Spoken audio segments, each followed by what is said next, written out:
Namaste everyone. My name is Tanuja Jayagoda and I'm a yoga practitioner and a teacher for the last 13 years.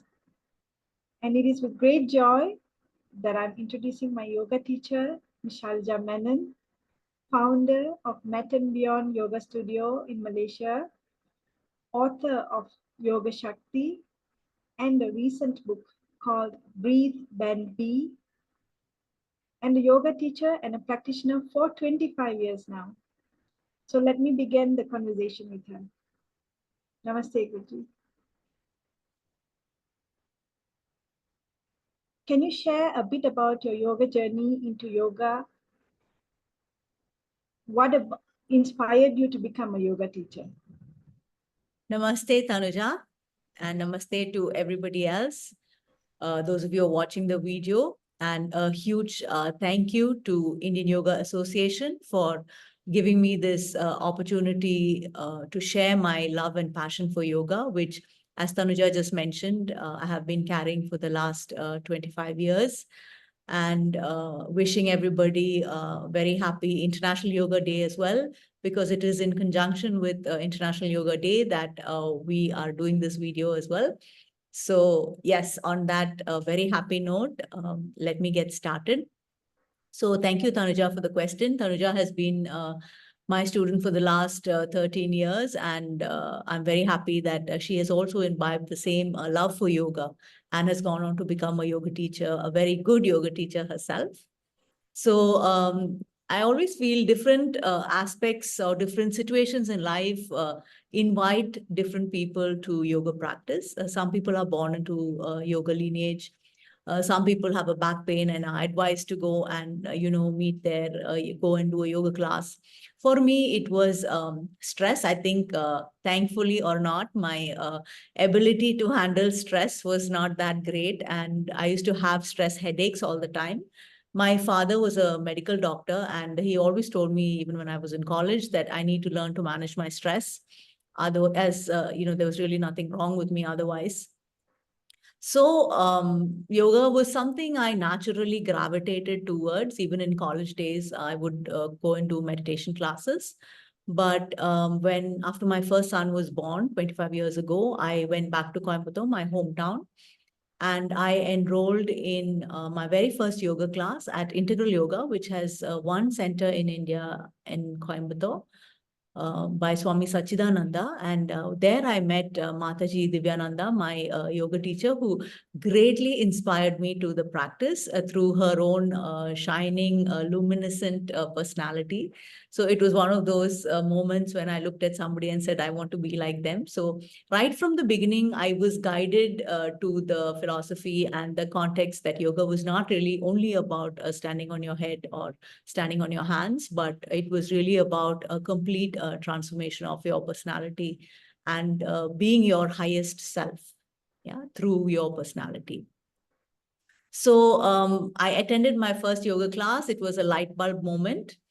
Like something just went on, and I had never felt this beautiful state of ease and peace and tranquility and balance. And at the end of Yoga Nidra, in my first yoga class, I knew that I would never stop the practice. It's like if you taste something better, you can't ever not go back to it, right? You can't go back to being that lower self that you were. When you've tasted a higher self, a higher aspect of yourself, one that is very calm, one that is very balanced and centered and grounded, right? You need to be and live out of that space. So it was always, I knew what the path was from then on. And I'm very happy to say that I have never stopped since then. And I have continued my yoga practice because it showed me the way that I wanted to be, right? You don't want to live in what they call the Shipta state, agitated, reactive, thinking the worst of people, just completely out of control. And you want to live grounded, centered, balanced, being able to respond rather than blindly react. And yoga showed me that I could live that way if I chose through my practice. So it was really a no-brainer. I just wanted to live that way, and I knew that yoga was the path for me. Okay, so moving on. What motivated you to write your books, Yoga Shakti and Breathe, Bend, Be? and what messages do you aim to convey through them? So I get to meet the good part of my what I do is I meet a lot of people, and I have also a lot of people calling, inquiring. I get a lot of questions about yoga, right? Everybody's always throwing stuff at you. So I realized that there was a lot of misconception about yoga as well. I'm too old to do yoga. I have people calling and asking me, people telling me, I think I'm overweight. I'm too fat to do yoga. I should have, done it when I was earlier, when I was young. They think yoga is something that you can only start as a child, and you've kind of missed the boat if you didn't start off as a child. So many things. I have this problem. Can I do yoga? I'm single. Can I do yoga? I mean, that's an exaggeration, but it's like that. So the questions actually prompted me to share whatever I knew about yoga to clear the air. And then it became, do you do yoga or do you do meditation? Like yoga and meditation are two completely different practices. Then there was also this misconception that, postures were kind of some lowly practice, and I only do meditation. So many things just float around. And I think my grace has been that I have had great teachers along the path, from Mataji Divyananda to my teacher in Malaysia, Manoj Kaimal. And then recently I've had access to, great teachers as well during the COVID times, Dr. Ananda Balyogi Bhavnani. So I have all this, information that I felt I needed to share, at least to clear the misconceptions, that yoga is not just about postures, that yoga is not just an exercise. That's what it's become reduced to, right? So it's really to share the information that I've had to clear misconceptions. And that was really the reason I started writing the books. And the message I hope to convey is that, right? So the second book was Ashtanga Yoga. So to share a more holistic perspective of yoga, right? So then to clear the air, are yoga and meditation separate? So maybe there are some meditation practices, but when you look at meditation through the context of yoga, right, it is one of the limbs of yoga. It's not a standalone practice, right? Yoga is a broad umbrella in which all of these come: asana, pranayama, meditations, dhyana. So it's just to share information and clear misconceptions, and whatever little that I know, I just needed to share it. It has become my guidebook also now when I teach. Wonderful. Okay, so how do you see yoga contributing to mental wellness, especially in today's world? I mean, I think it is the most important factor. Like world over, in fact, before the actual COVID pandemic happened, even before that, everybody talked about how mental health was the next big pandemic. Yeah, so it's always there that depression numbers, the statistics are just going up on depression, on anxiety, on loneliness, on sleep disorders. And to me, yoga is the answer to all of this. When I read all of this, I just wish that people practiced yoga. Yeah, so to me, there's so much of suffering, and to me, it's unnecessary suffering. That if only people explored, if only people had, the access to good yoga teachers and good knowledge, right, then all of these issues can be alleviated. So to me, yoga is paramount. It's going to play a great role in the future towards mental wellness, towards mental well-being, towards being, getting more happy, and towards living your highest potential. That is what the yoga practice invites us. And I only see the role of yoga increasing. Yeah, the beauty of yoga, it is beyond language, right? Which is the only thing that explains how some practice that started like some 5,000 years ago in the caves of the Himalayas or in the forests of the Himalayas, right? From there, it has gone to the streets of New York and Times Square. And, it's just, and continuously spreading. Even today, it's spreading, right? In the Middle East, in Africa. So the only reason is that people feel so good.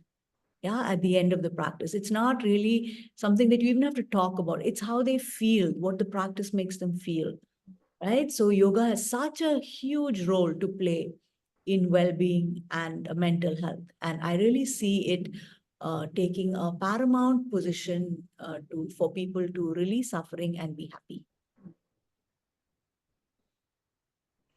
So Tell us about your experience hosting the TV series Yoga Shakti.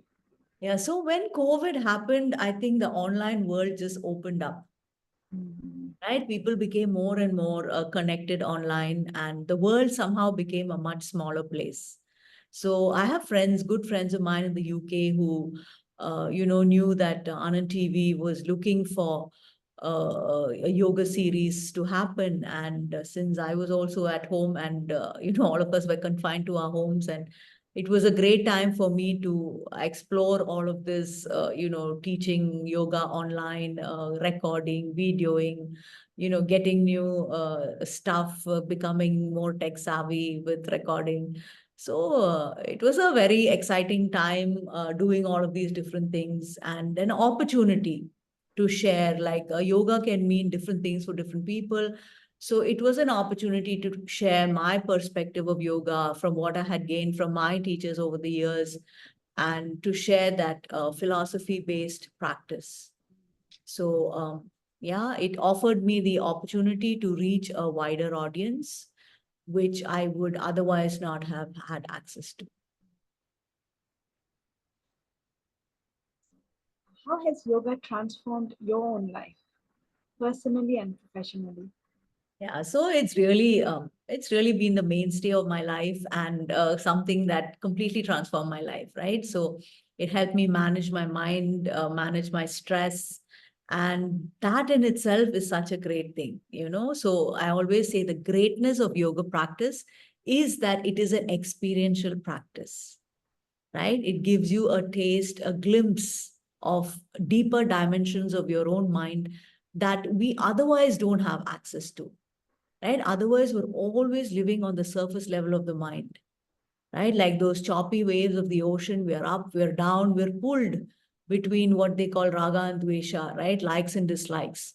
And in that oscillation between that, our whole life goes and many lives go, right? So, what yoga practice gives you is that capacity to exercise your intellect, to rein in your mind, to direct your life in the way that you choose rather than be at the mercy of the whims and fancies of the mind.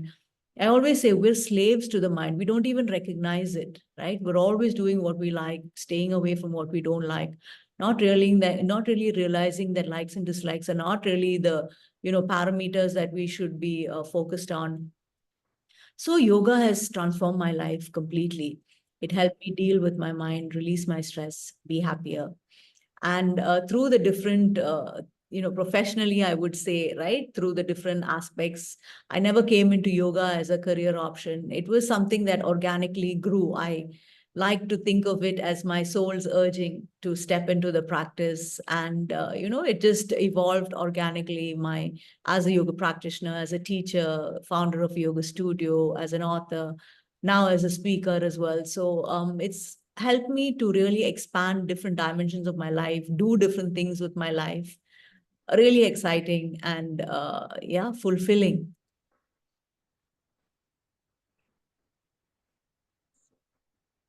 Could you share some insights into conducting online classes and corporate classes?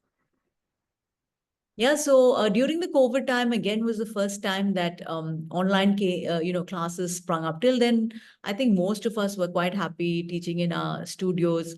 But when COVID came and we could not step out, then suddenly online classes became an attractive option with even students open to it, right? Otherwise, students were also close to it, right? Everybody just wants to go out. Nobody wants to stay home. So the opportunities came up to teach online. And like I say, I have a very good support system. I have great friends. So I have these friends in the UK who came together and they wanted online classes. And I have these friends in the US as well. So I started these classes in the UK and the US. And amazingly, they've actually carried on till now. I thought this was something that would just happen during COVID. And then when, all the restrictions were lifted, the classes would end as well.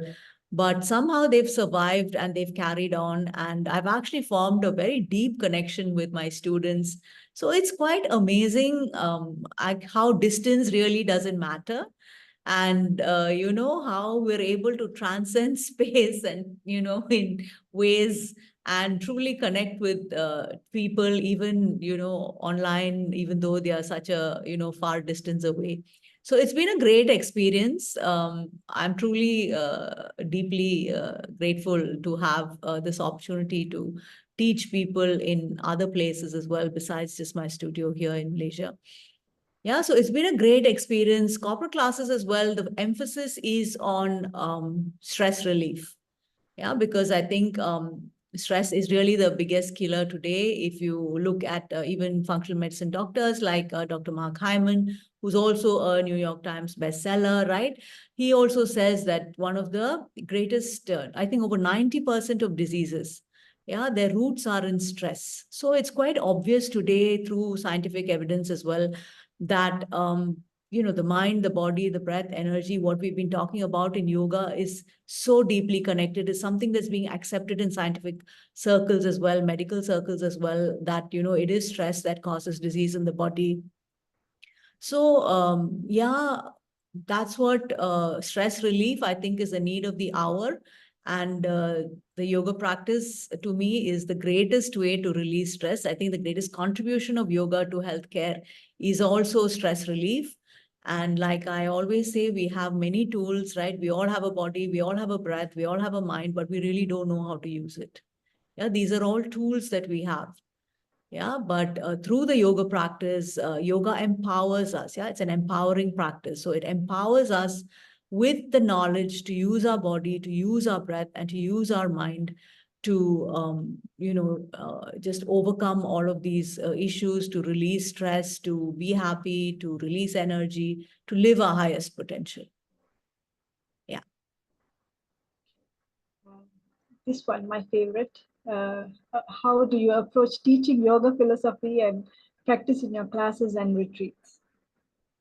Yeah. Share. So yoga philosophy is a core aspect of, how I view yoga and my perspective of yoga. So it's never been just about, trying to touch your toes or stand on your head. But yeah, so the philosophy is what elevates the mind. Yeah, so I had access to a beautiful practice and teaching through my teacher Manoj Kaimal here in Malaysia, where in every class he would, imbibe it. Philosophy was threaded through the asana practice or woven into the asana practice. Yeah, so you had such a full practice at the end. At the end of the class, not just your body felt light and your mind felt free, but your mind was elevated as well, right? Through the philosophy that came through, whether it was the Yoga Sutras, the Hatha Yoga Pradipika. Over time, right now, he's teaching the Bhagavad Gita. We had Vedanta philosophy, all of it threaded into our yoga classes, our asana classes. Yeah, so asana became this rich experience, yeah, of not just alignment techniques, but the Yoga Sutras and all the other philosophies woven in. So philosophy is the way I learned, my asana practice and my yoga practice. And to me, I really was pulled, drawn to yoga through because of the elevation of the mind that happened. It expands and opens your mind, right? We all like to think we know it all, but actually we know very little. Yeah. So what the philosophy does is open our minds to these really lofty principles, right? Principles like, aham brahmasmi, I am that. Tattvam asi, you are that too, right? And in the Yoga Sutras, right, how Maharshi Patanjali tells us why we suffer, right? He gives us the kleshas, raga, dvesha, abhinivesha, right? All of these cause suffering. So we have the tools to look into our, so when we talk about swadhyaya, which is the ability to look into ourselves, to study ourselves, right? We need to have a lens to study ourselves through. And knowledge is the lens through which, right? So when we find ourselves suffering in some area of our life, right, we realize that is because we are clinging on so deeply, right? And it is that fear of death, right? Abhinivesha. So it's not just death in bodily death, but also the death of situations, right? We cling on to positions, we cling on to people, we cling on to relationships, right? Because we fear the loss of that. So when we're able to see objectively, then we're able to really come to terms with what is it that is going on, right? And how can we release ourselves from these sufferings? So yoga philosophy is to me paramount. It as a human being, right? Not just as a yoga practitioner, because we need to lift our minds, we need to educate our minds, and we need to have a broader, more evolved perspective. And I think it was Dr. Ananda who says it's a God's perspective, yeah, like a bird's eye perspective or God's perspective through which we view our life and situations in our life, right? Otherwise, we just caught up and suffer. Yeah, so philosophy is paramount. I teach it in my classes, retreats as well. We imbibe all of the different limbs of yoga. We have asana practice, we have pranayama practices. We actually talk philosophy. We have group discussions on philosophy. We have chanting. So all the different angas are brought in and blended to give a wholesome and holistic experience of yoga practice. Would you share a little bit more on the retreat? I think the better person would be you, Tanuja, to share. You have to say, the difference between the class setting and the retreats. It's not just going out about from the classroom, but the experience we get from the outside, being together, Yeah. practicing So together. it's really the fact that you spend so much time together, right? Otherwise, here I get most of my students usually once a week, maybe an hour, once a week. Maximum I might get twice a week. So the retreat is like a very what do I say? Like a very like from morning to night we're together, right? The class, I think this retreat, we recently had a retreat. It started off at 5:30 in the morning with chanting and bhajan. So it's goes on till 8 o'clock at night. So we're together all the time, right? I think the word I was searching for was very intense experience, Mm. right? And then we also have the time to explore all of these different limbs, Yeah. right? Otherwise, yeah, we talk philosophy. Yes, we do alignment. Yes, we have a pranayama practice in the beginning of the class. We have yoga nidra at the end. But here we have the time to really go in deep. Yeah, so we do not just philosophy lectures, but we also have group discussions on the lectures, right? So this retreat we talked about we did the yamas and niyamas, well, basically all the limbs of yoga. But when we talked about the yamas and niyamas, we talked about ahimsa, right? And our group discussion was, how does it impact our lives, right? Where do we? It's so easy for us to say, oh, I don't beat anybody, or I'm a vegetarian, so I practice ahimsa. But ahimsa has so many nuances, right? It has, there is, as they say, there is ahimsa through speech, that is vachika, and then there is, ahimsa through the body, kaika. And then there's also the manasika, right? Which we totally neglect, right? That I think the greatest violence is inflicted on ourselves through our own minds. So we get the students to reflect on all of this, how it affects their lives. And that makes it a deeper experience, right? Because eventually these are not just things you talk about and then you forget about it, right? Or it's not even just words that you learn. Okay, I know all these Sanskrit terms. But eventually the transformation of how yoga becomes a transformative practice is by seeing all of this and how it plays out in our life, right? And it plays out differently in all our lives. There's no standard. It's not like this is how it is in everybody, right? For every person, the degree will be different in different areas. So, to me, the retreats are a really important time to reflect, right? To reflect, self-reflect, to contemplate, right? There's also, I always encourage them to do journaling, right? So it gives us time to look in. I think the greatest problem today is busyness, right? Nobody has time. Everybody is just rushing. Yeah, and to me, it's a mindless rushing, which is rushing from place to place, from thing to thing. And there is no time to see even the direction in which we are rushing. Mm.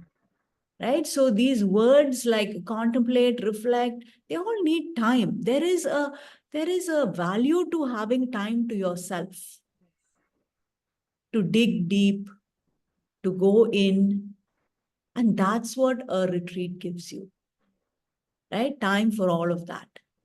So I hope you had time for all of that, Tanuja. Yes. No, I think you are the person who should be talking about the retreat. Okay,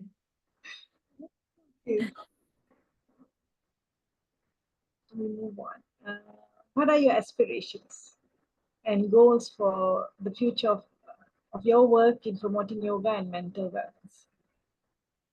So my aspiration is really to have platforms to share this knowledge. I believe I'm blessed with, all of this. Like I said, I've had great teachers. I have great teachers. I have access to great knowledge. And I believe it is my responsibility to share as much of this knowledge as possible. And I try to do that through every opportunity that comes my way, like this platform right now.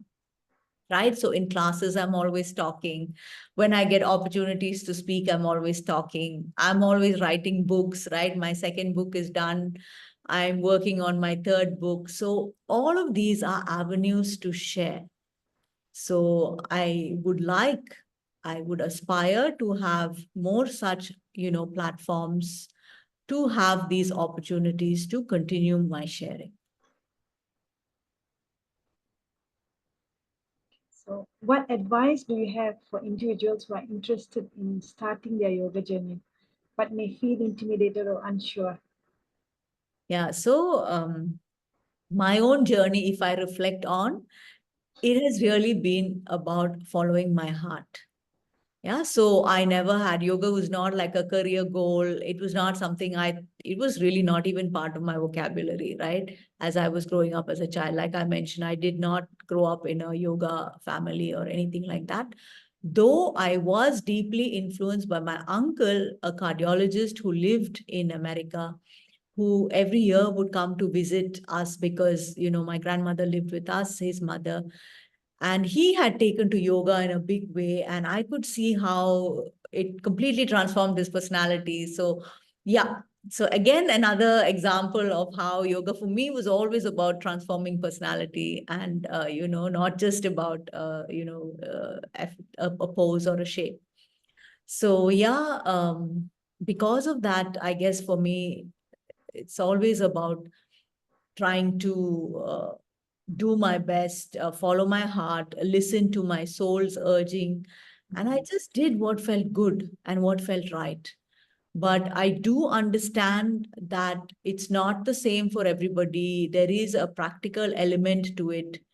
I mean, even today, I think I really don't market my studio, or I don't market myself that much. So it's never been about that. I just do my work, and I just think people who need to hear me or need to learn from me will find their way. But that's not really the practical way to be. So if you're looking at yoga as a career, I don't know what to say. But if you truly believe that it has transformed your life and you want to share that same transformation with people around you, then I would urge you to follow your heart. So, how do you stay updated with the latest developments and trends in the field of yoga? I think I read a lot, and yeah, so that there's lots of information coming out in terms of scientific knowledge, right? So that to me is the great thing now. So recently, I mean, not recently, some time ago, I had access to a book called Breath by author James Nestor, who himself is a scientific journalist, and he brought out so much of evidence, on so it's not like you're learning about yoga, but you're really learning the scientific basis, right? So it gives you something to talk about in conversations like this. And though we all do nadi shodhana practice, alternate nostril, he also scientifically explains it about how when you breathe through the left nostril, right, you activate the parasympathetic nervous system. You breathe through the right nostril, you activate your sympathetic nervous system. So it gives you a lot more validation about the importance of all of these practices, and you're able to share that. I always say yoga doesn't need validation, but human minds, right, we're always doubting. So when you can share some information, then it becomes more valid for people to accept. Yeah, so I read a lot every time I'm in bookstores. That's my favorite place to be. And I also listen a lot to podcasts. I have like my dad was a doctor, scientific doctor. Sorry, Western doctor. So I have a natural desire and interest in medicine. So I think neuroscience, the brain is what fascinates me. And I'm always reading up books on that, listening to podcasts on that, right, about the prefrontal cortex and the limbic system and the amygdala, which is the nut-shaped, part of the brain that completely drives us nuts. So I'm fascinated by all of that and podcasts, books, listening to talks. I think that's the way I stay updated. So, what does International Yoga Day mean to you, and how do you see its significance evolving in 2025? So it's really important. Here I have to mention our Indian Prime Minister, Narendra Modi ji, for actually bringing about this International Yoga Day.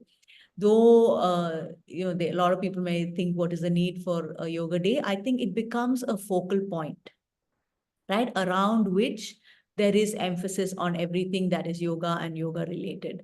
So right now it's like a carnival, right? It's like a whole month carnival, right? Where there are yoga events, there are conferences that are held, there are these conversations that are held, right? So it does put the spotlight on yoga.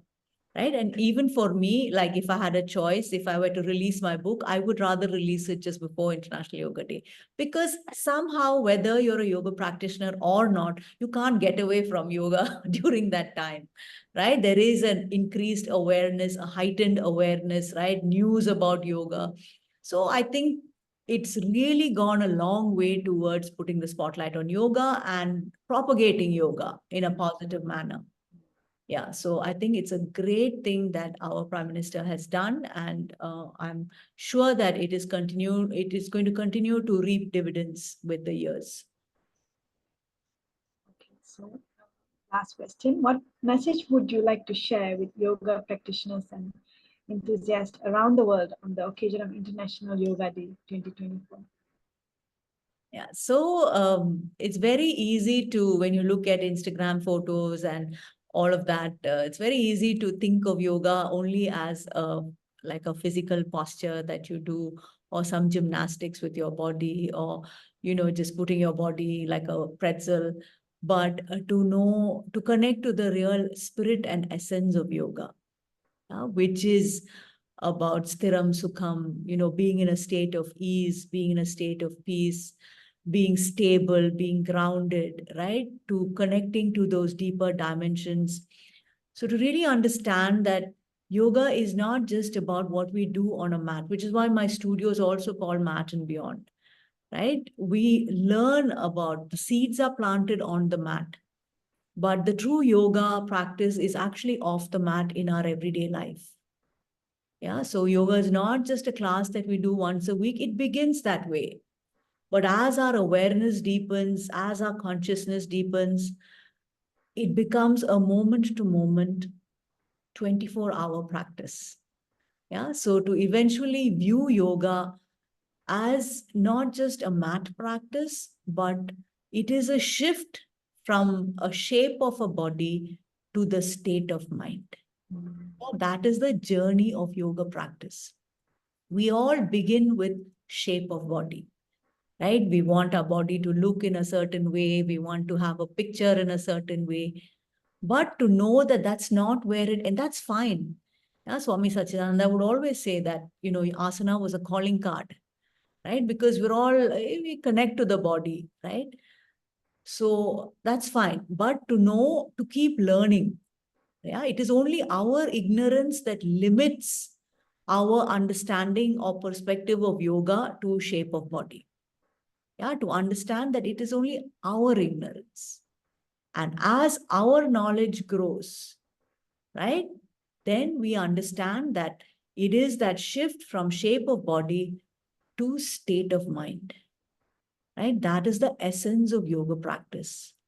So we owe it to ourselves, and we owe it to yoga, to the practice of yoga, to make that commitment to learn and grow and to expand our knowledge so that we may taste the bliss of those deeper states of consciousness. Yeah, otherwise we live life at a very superficial level, right? We're always tossed between those waves. Yeah, and then we have to be able to dive deep, okay, to be able to taste that beauty and serenity and balance and harmony that lies within each of us. But we don't access that because we are just caught up in the surface level of the mind. Yeah, it's all about beating the jam, getting to work, meeting the deadline, right? We live like that. Our whole life goes like that, right? We talked about busyness, right? We just like that, moving from thing to thing, event to event. So we owe it to ourselves to make the time in our lives, to expand our knowledge, to practice. Yeah, practice is the key. We can all talk, but if we have to taste the bliss, when I say experience deeper states of your consciousness, it is a practice. You have to go through the practice to taste it. Yeah, so practice is essential. Knowledge-based practice. Yeah, making the commitment to learning, to gaining knowledge, which is also a form of swadhyaya, and then applying that knowledge to truly transform our lives, to practice and to taste the bliss. There is no shortcut to practice. Yeah, we cannot bypass that. We have to do the work and to pray for grace. We need grace to meet the right people, to have great teachers, to listen to good things, right? So, And to reaffirm, yeah, to Maharshi Patanjali's sutras, right? He says, it's all about a long-term commitment, yeah? Satu dirgha kala, nairantarya, long-term, it's continuous, satkara asevita dhrida bhumi. So to find that firm foundation in yoga practice, we need to put in the work, the long-term work, the continuous work, working with respect for the practice, serving the practice. We need to put in all of that. Okay, and all of it is a form of cleansing our consciousness as well.